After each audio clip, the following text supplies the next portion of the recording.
네, 이번 시간에는 제4장 일반 기준의 특례 기준부터 같이 보겠습니다. 문제로 말씀드리면은 27번 문제부터 보시면 되겠고요. 세트 물품에 대한 내용이 나와 있습니다. 특례 기준에 대한 설명으로 틀린 것을 고르세요라는 것이고, 일단 요거는 크게 나눠볼 게 있어요. 세트 물품에 대한 기준이 있는 경우, 있는 협정하고 없는 협정으로 나눠볼 수가 있겠습니다. 즉 인정하는 협정과 인정하지 않는 협정으로 얘기할 수 있겠죠. 몇 가지가 있긴 한데 기준이 없는 것들 있잖아요. 요거는 저희 RCEP 있죠.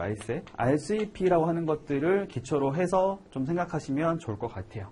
RCEP 여기 보게 되면 그렇게 볼 수 있죠. 기본적으로 아세안이 들어가잖아요.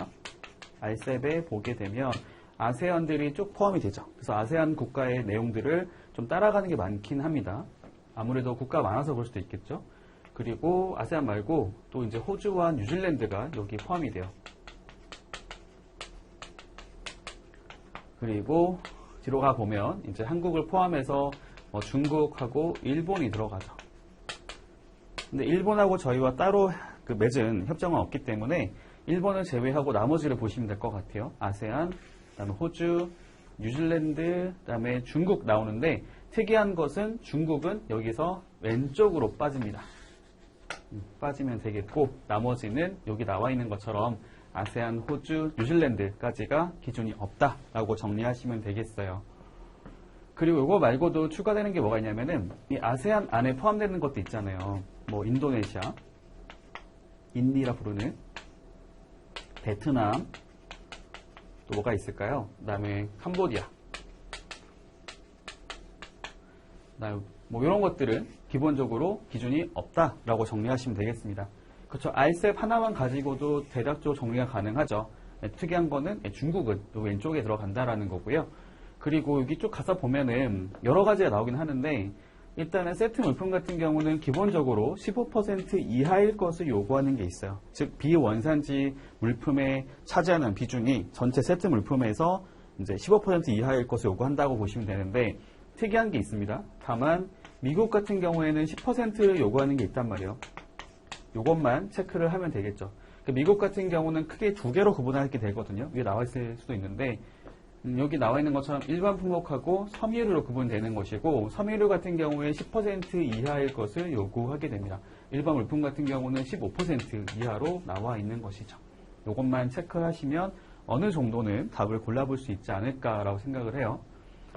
세트 물품은 쭉 가보니까 그거죠. 세트라고 하는 것들은 사실 저희가 관세표 해석에 관한 통칙 있잖아요. 거기 이제 3호에 가서 보면은 나목에 있는 것을 이제 생각하시면 되는데 세트라고 하는 것들은 요구하는 게 몇 가지가 있습니다. 여러 가지가 구성이 되어 있는 거잖아요.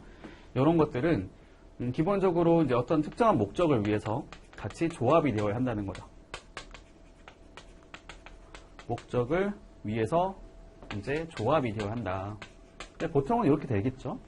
그리고 이게 재포장이 안 돼야 된다는 겁니다. 재포장 없이 요거를 소비자에게 판매하는 형태로 가야 된다라는 것이죠. 일단 이렇게 정리를 하시면 될 것 같아요. 여기 나와 있죠. 특정한 목적을 위해서 조합이 되어야 하고 일단 재포장하지 않고 소비자에게 직접적으로 판매될 수 있도록 소매 포장이 되어야 한다. 즉 수입된 이후에 별도의 포장을 다시 하는 형태로 가면 안 된다라는 겁니다. 이게 상당히 좀 까다롭긴 해요. 실무적으로 하게 됐을 때도 저희가 적용을 할 때 좀 되게 보수적으로 말을 많이 한단 말이죠. 뭐 화주 입장에서는 당연히 세트로 가는 게 유리하다고 한다면은 되게 세트가 맞다라고 얘기할 수가 있는데 근데 저희가 관세청에서는 세관에서는 그런 거 적용을 할 때 세트라고 하는 개념 안에 보면 요거를 상당히 좀 강조하는 게 있습니다. 다시 포장이 되어서는 안 된다.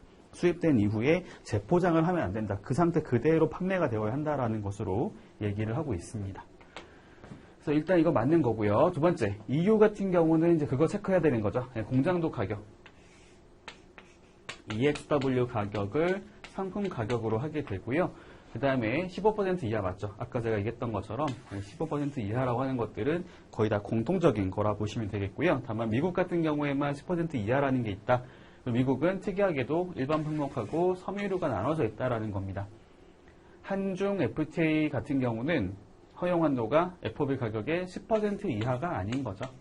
아까 얘기했던 것처럼 15% 이하로 정리를 하셔야겠습니다. 틀린 것은 4번이 되겠네요. 내용 어렵지 않으시죠?